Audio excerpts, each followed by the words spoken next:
Olá, sejam bem-vindos ao nosso canal Surpreendidos pelo Reino. Meu nome é Patrícia Cavion e estamos no 6º dia do nosso estudo da Palavra de Deus. Irmãos, que honra estar narrando esses áudios. Hoje eu me acordei com meu coração transbordando de alegria do Espírito Santo. A minha oração a você é que você seja impactado e cheio da presença dele. A palavra de Deus, ela é a arma que o Espírito de Deus usa para a salvação e para o aperfeiçoamento da alma humana. Não basta escutar os outros falarem, ensinarem e pregarem a respeito da Bíblia. Cada um de nós precisa se manter em contato direto com a palavra de Deus. Ela é o poder de Deus em nosso coração e nos ajuda a vencer este mundo mal, guardando nosso coração em Cristo Jesus. Vamos iniciar? Gênesis capítulo 18. Deus promete um filho a Abraão. O Senhor apareceu a Abraão perto dos carvalhos de Manre, quando ele estava sentado à entrada de sua tenda, na hora mais quente do dia. Abraão ergueu os olhos e viu 3 homens em pé, a pouca distância. Quando os viu, saiu da entrada de sua tenda, correu ao encontro deles e curvou-se até o chão.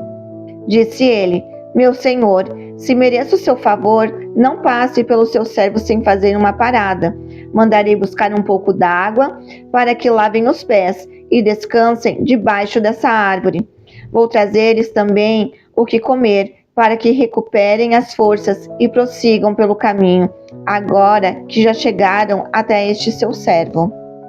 Está bem, faça como está dizendo, responderam. Abraão foi apressadamente à tenda e disse a Sara: Depressa, pegue 3 medidas da melhor farinha, amasse-a e faça uns pães. Versículo 7. Depois correu ao rebanho e escolheu o melhor novilho e o deu a um servo que se apressou em prepará-lo. Trouxe então coalhada, leite e o novilho que havia sido preparado e o serviu. Enquanto comiam, ele ficou perto deles em pé, debaixo da árvore. Onde está Sara, sua mulher? Perguntaram. Ali na tenda, respondeu ele. Então disse o Senhor: Voltarei a você na primavera e Sara, sua mulher, terá um filho. Sara escutava a entrada da tenda, atrás dele. Abraão e Sara já eram velhos, de idade bem avançada, e Sara já tinha passado da idade de ter filhos. Por isso, riu consigo mesma quando pensou: depois de já estar velha e meu senhor já idoso, ainda terei esse prazer? Mas o Senhor disse a Abraão: Por que Sara riu e disse: Poderei realmente dar à luz agora que sou idosa? Existe alguma coisa impossível para o Senhor? Na primavera voltarei a você e Sara terá um filho. Verso 15. Sara teve medo e por isso mentiu: Eu não ri. Mas ele disse: Não negue, você riu. Abraão intercede por Sodoma. Quando os homens se levantaram para partir, avistaram lá embaixo Sodoma, e Abraão os acompanhou para despedir-se. Então o Senhor disse: Esconderei de Abraão o que estou para fazer? Abraão será o pai de uma nação grande e poderosa, e por meio dele todas as nações da terra serão abençoadas. Pois eu o escolhi para que ordene aos seus filhos e aos seus descendentes que se conservem no caminho do Senhor, fazendo o que é justo e direito, para que o Senhor faça vir a Abraão o que lhe prometeu. Disse-lhe, pois, o Senhor: As acusações contra Sodoma e Gomorra são tantas e o seu pecado é tão grave que descerei para ver o que eles têm feito corresponde ao que tenho ouvido. Senão, eu saberei. Os homens partiram dali e foram para Sodoma, mas Abraão permaneceu diante do Senhor. Abraão aproximou-se deles e disse: Exterminarás o justo com o ímpio? Verso 24. E se houver 50 justos na cidade, ainda a destruirás e não pouparás o lugar por amor aos 50 justos que nele estão? Longe de ti fazer tal coisa, matar o justo com o ímpio, tratando o justo e o ímpio da mesma maneira. Longe de ti, não agirá com justiça o juiz de toda a terra? Respondeu o Senhor: Se eu encontrar 50 justos em Sodoma, pouparei a cidade toda, por amor a eles. Mas Abraão tornou a falar: Sei que já fui muito ousado ao ponto de falar ao Senhor, eu que não passo de pó e cinza. Ainda assim pergunto, e se faltarem 5 para completar os 50 justos? Destruirá a cidade por causa dos 5? Disse ele, se encontrar ali 45, não a destruirei. E se encontrares apenas 40? Insistiu Abraão. Ele respondeu, por amor aos 40, não a destruirei. Então continuou ele, não te ires, Senhor, mas permita-me falar, e se apenas 30 forem encontrados ali? Ele respondeu, se encontrar 30, não a destruirei. Prosseguiu Abraão, agora que já fui tão ousado falando ao Senhor, pergunto, e se apenas 20 forem encontrados ali? Ele respondeu, por amor aos 20, não a destruirei. Então Abraão disse ainda, não te ires, Senhor, mas permita-me falar só mais uma vez. E se apenas 10 forem encontrados? Ele respondeu, por amor aos 10, não a destruirei. Verso 33. Tendo acabado de falar com Abraão, o Senhor partiu, e Abraão voltou para casa. Gênesis capítulo 19. Os 2 anjos chegaram a Sodoma ao anoitecer, e Ló estava sentado à porta da cidade. Quando os avistou, levantou-se e foi recebê-los. Prostrou-se com o rosto em terra, e disse, meus senhores, por favor, acompanhem-me à casa do seu servo. Lá poderão lavar os pés, passar a noite e pela manhã seguir caminho. Não, passaremos a noite na praça, responderam. Mas ele insistiu tanto com eles que, finalmente, o acompanharam e entraram em sua casa. Ló mandou preparar-lhe uma refeição e assar pão sem fermento, e eles comeram. Ainda não tinham ido deitar-se, quando todos os homens de toda parte da cidade de Sodoma, dos mais jovens aos mais velhos, cercaram a casa. Chamaram Ló e lhe disseram, onde estão os homens que vieram à sua casa essa noite? Traga-os para nós, aqui fora, para que tenhamos relações com eles. Verso 6. Ló saiu da casa, fechou a porta atrás de si e lhes disse, não, meus amigos, não façam essa perversidade. Olhem, tenho 2 filhas que ainda são virgens. Vou trazê-las para que vocês façam com elas o que bem entenderem, mas não façam nada a estes homens, porque se acham debaixo da proteção do meu teto. Saia da frente, gritaram, e disseram, este homem chegou aqui como estrangeiro e agora quer ser um juiz. Faremos a você pior do que a eles. Então empurraram Ló com violência e avançaram para arrombar a porta. Nisso, os 2 visitantes agarraram Ló, puxaram-no para dentro e fecharam a porta. Depois feriram de cegueira os homens que estavam à porta da casa, dos mais jovens aos mais velhos, de maneira que não conseguiam encontrar a porta. Verso 12. Os 2 homens perguntaram a Ló, você tem mais alguém na cidade? Genros, filhos ou filhas ou qualquer outro parente? Tire-os daqui, porque estamos para destruir este lugar. As acusações feitas ao Senhor contra este povo são tantas que ele nos enviou para destruir a cidade. Então Ló foi falar com seus genros, os quais iam casar-se com suas filhas, e lhes disse, saiam imediatamente deste lugar, porque o Senhor está para destruir a cidade. Mas eles pensaram que ele estava brincando. Ao raiar do dia, os anjos insistiam com Ló, dizendo, depressa, leve daqui sua mulher e suas 2 filhas, ou vocês também serão mortos quando a cidade for castigada. Tendo ele hesitado, os homens o agarraram pela mão, como também a mulher e as 2 filhas, e os tiraram dali à força, e os deixaram fora da cidade, porque o Senhor teve misericórdia deles.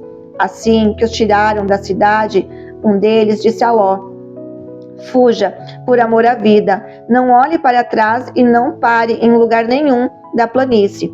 Fuja para as montanhas, ou você será morto.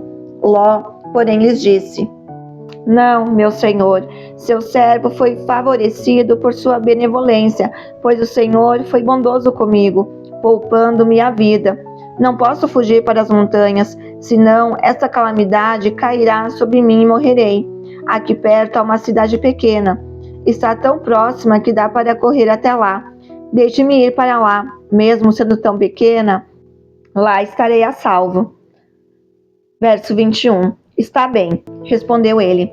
Também lhe atenderei este pedido. Não destruirei a cidade da qual você fala. Fuja depressa, porque nada poderei fazer enquanto você não chegar lá. Por isso, a cidade foi chamada Zoar. Quando Ló chegou a Zoar, o sol já havia nascido sobre a terra. Então o próprio Senhor, fez chover do céu fogo e enxofre sobre Sodoma e Gomorra. Assim, ele destruiu aquelas cidades e toda a planície, com todos os habitantes das cidades e a vegetação. Mas a mulher de Ló olhou para trás e se transformou numa coluna de sal. Na manhã seguinte, Abraão se levantou e voltou ao lugar onde tinha estado diante do Senhor, e olhou para Sodoma e Gomorra, para toda a planície, e viu uma densa fumaça subindo da terra, como fumaça de uma fornalha. Versículo 29. Quando Deus arrasou as cidades da planície, lembrou-se de Abraão e tirou Ló do meio da catástrofe, que destruiu as cidades onde Ló vivia. Os descendentes de Ló. Ló partiu de Zoar com suas 2 filhas e passou a viver nas montanhas, porque tinha medo de permanecer em Zoar. Ele e suas filhas ficaram morando numa caverna. Um dia, a filha mais velha disse à mais jovem: "Nosso pai já está velho, e não há homens nas redondezas que nos possuam, segundo o costume de toda a terra. Vamos dar vinho a nosso pai, e então nos deitaremos com ele para preservar sua linhagem." Naquela noite deram vinho ao pai, e a filha mais velha entrou e se deitou com ele, e ele não percebeu quando ela se deitou, nem quando se levantou. No dia seguinte, a filha mais velha disse à mais nova: "Ontem à noite deitei-me com meu pai. Vamos dar-lhe vinho também esta noite, e você se deitará com ele, para que preservemos a linhagem de nosso pai." Então, outra vez, deram vinho ao pai, naquela noite, e a mais nova foi e se deitou com ele, e ele não percebeu quando ela se deitou, nem quando se levantou. Versículo 36. Assim, as 2 filhas de Ló engravidaram do próprio pai. Verso 37. A mais velha teve um filho e deu-lhe o nome de Moabe. Este é o pai dos moabitas de hoje. Verso 38. A mais nova também teve um filho e deu-lhes o nome de Ben-Ami. Este é o pai dos amonitas de hoje. Gênesis capítulo 20. Abraão partiu dali para a região de Neguebe e foi viver entre Cádiz e Sur. Depois morou algum tempo em Gerar. Ele dizia que Sara, sua mulher, era sua irmã. Então Abimeleque, rei de Gerar, mandou buscar Sara e tomou-a para si. Certa noite Deus veio a Abimeleque e num sonho ele lhe disse: "Você morrerá. A mulher que você tomou é casada." Mas Abimeleque, que ainda não havia tocado nela, disse: "Senhor, destruirias um povo inocente?" Não foi ele que me disse: "Ela é minha irmã?" E ela também não disse: "Ele é meu marido." O que fiz foi de coração puro e de mãos limpas. Então Deus lhe respondeu no sonho: "Sim, eu sei que você fez isso de coração puro. Eu mesmo impedi que você pecasse contra mim, e por isso não permiti tocá-la." Versículo 7. Agora devolva a mulher ao marido dela. Ele é profeta e orará em seu favor, para que você não morra. Mas se não a devolver, esteja certo de que você e todos os seus morrerão. Na manhã seguinte, Abimeleque convocou todos os seus conselheiros, e quando lhes contou tudo o que acontecera, tiveram muito medo. Depois, Abimeleque chamou Abraão e disse: "O que fizeste conosco? Em que foi que pequei contra ti, para que trouxeste tamanha culpa sobre mim e sobre o meu reino? O que me fizeste não se faz a ninguém." E perguntou Abimeleque a Abraão: "O que te levou a fazer isso?" Abraão respondeu: "Eu disse a mim mesmo: certamente também ninguém teme a Deus neste lugar, e irão matar-me por causa da minha mulher. Além disso, na verdade, ela é minha irmã, por parte de pai, mas não por parte de mãe, e veio a ser minha mulher. Quando Deus me fez sair errante da casa de meu pai, eu disse a ela: assim você me provará sua lealdade, em qualquer lugar aonde formos, diga que sou seu irmão." Então Abimeleque trouxe ovelhas e bois, servos e servas, deu-os a Abraão e devolveu-lhe Sara, sua mulher. E disse Abimeleque: "Minha terra está diante de ti, podes ficar onde quiseres." A Sara ele disse: "Estou dando a seu irmão 1000 peças de prata, para reparar a ofensa feita a você, diante de todos os seus. Assim, todos saberão que você é inocente. A seguir, Abraão orou a Deus, e Deus curou Abimeleque, sua mulher e suas servas, de forma que puderam novamente ter filhos. Verso 18. Porque o Senhor havia tornado estéreis todas as mulheres da casa de Abimeleque, por causa de Sara, mulher de Abraão. Reflexão. Quanto mais Abraão caminhava para obedecer a Deus, mais a sua fé ia sendo aperfeiçoada. Deus se revela gradativamente a nós. Ele nos ensina como obedecer-lhe e agradá-lo, mas a escolha de ouvi-lo sempre partirá de nós. Não existe nada impossível para Deus. Os possíveis são para os humanos, mas o impossível é para Deus. A desobediência continuou contaminando o ser humano por causa de sua escolha de se apegar ao mal. A desobediência precede a morte, a obediência, a vida, mas a misericórdia de Deus nos alcança todos os dias, e assim aconteceu com Ló, sobrinho de Abraão. Aqui aprendemos também sobre a intercessão de Abraão e sobre Deus ouvindo seu clamor, um milagre enviado, dando oportunidade de vida a Ló e a sua família, mas assim como eles, nem sempre conseguimos receber o favor de Deus, pois somos orgulhosos demais. Do pecado ao incesto. Das filhas de Ló, nasceram duas nações que sempre escolheram fazer o que era mal, os Moabitas e os Amonitas. Parece que a mulher de Ló, além de não obedecer a Deus, também não ensinou suas filhas a obedecerem. Afinal, o melhor exemplo é o nosso testemunho de vida. Nessa lamentável história, duas mulheres desejaram preservar a sua linhagem familiar. Elas não foram impelidas pela luxúria, mas pelo desespero. Temiam jamais se casarem. A tendência de Ló de comprometer-se, de recusar-se a agir, atingiu seu limite. Ele deveria ter encontrado pretendentes ideais para suas filhas, muito antes disso. Homens da casa de Abraão não estavam muito longe deles, porém, ambas as filhas inclinaram-se para o incesto. Somos mais propensos a pecar quando estamos desesperados, sentindo que devemos ter alguma coisa. Que situação você está procurando mudar? O que falta em você que acha que precisa ser acrescentado à sua vida? Você está disposto a confiar que Deus irá trabalhar para o seu bem? Você acredita que Ele é capaz disso? Você está aberto a ser transformado no processo? Finalizamos mais um estudo da Bíblia em ordem cronológica. Deus abençoe e até a próxima. Canal Surpreendidos pelo Reino.